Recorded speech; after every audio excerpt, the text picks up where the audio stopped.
Good day everyone.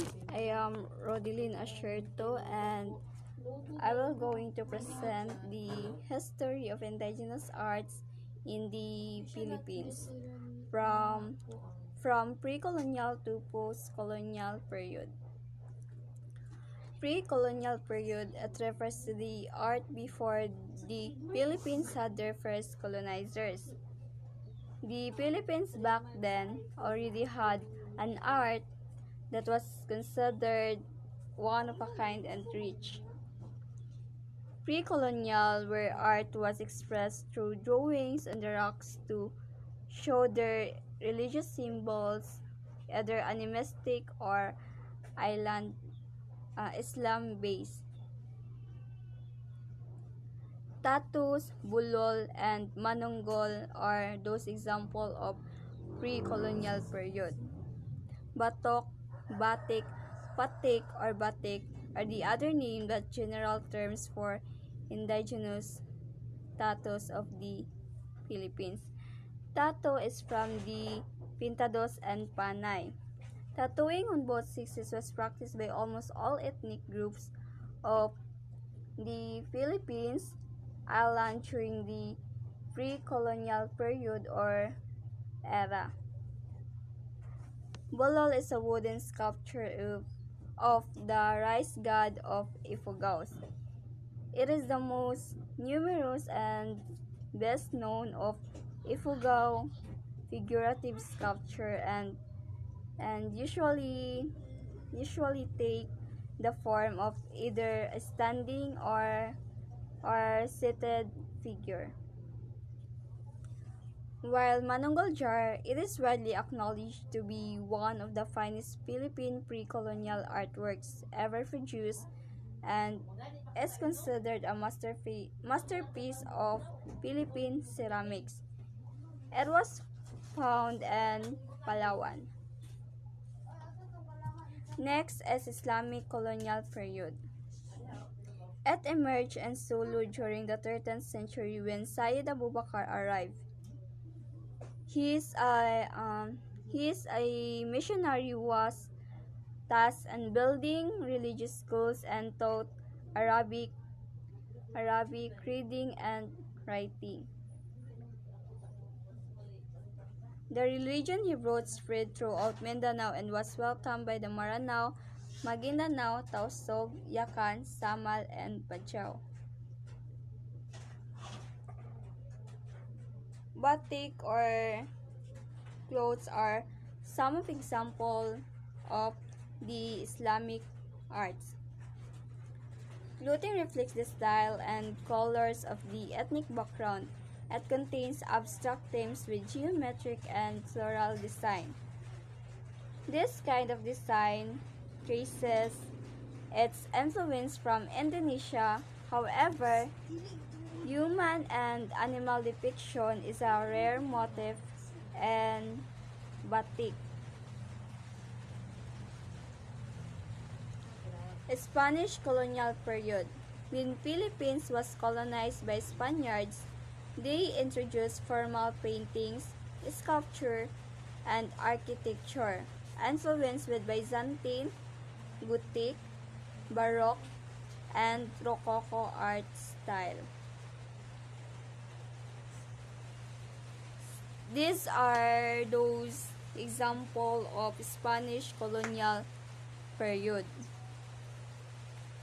Byzantine, Gothic, Baroque, and Rococo. Byzantine was heavily influenced by early Christian architecture and classical Roman architecture. While Gothic as an architecture was named for the Goths or Goths, a nomadic Germanic group that fought against Roman rule in the late 300s and early 400s.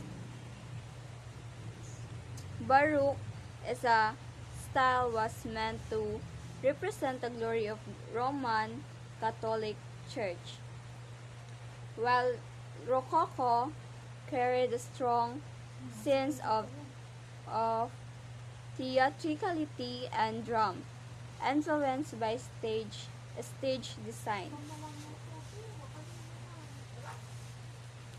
American colonial period. The root art Nouveau style, which is an architecture art design prominent to Western Europe. The paintings theme in this period are landscape, still life, and portraits. Filipinos were taught by the two sides. The Americans' influence can be mostly on architecture and literature because of education. Also, American wrote brought an education in the Philippines. These are example of art, American art. Nouveau style. Nouveau style. It was a compelling and energetic style in the visual arts which spanned from around the early 1890s to the First World War. It is also inspired by plants, form, and nature. Japanese colonial period. Japanese invasion caused fierce suffering and hardships to the Filipinos. The development of art stopped because of the war. Filipinos were deprived from freedom of expression and speech because the Japanese stopped the publication. Despite the suffering, some artists still express themselves. Japanese period influenced us with poem style, which is tanaga and haiku.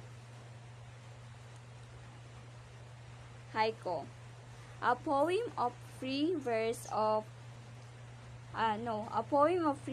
that the Japanese like, while tanaga is like the haiku. It is short but has measure and rhyme. Next is post-colonial period. Post-colonial period is an arts in this period are modern, conservative, and experimental public art. It is also known as the Philippine Modern Art Era. Those are examples of post-colonial period. Pop art, installation art, and performance art. Pop art is an art based on modern popular culture and the mass media, especially as a critical or ironic comment on traditional fine art values. While installation art is an artistic genre of three-dimensional works that often are site-specific and designed to transform the perception of a space. While the last one is performance art, a non-traditional art form often with political or topical themes that typically features on live presentation to an audience or on lockers and draws on such arts as acting, poetry, music, dance, or painting. And that's all for today's video. Thank you.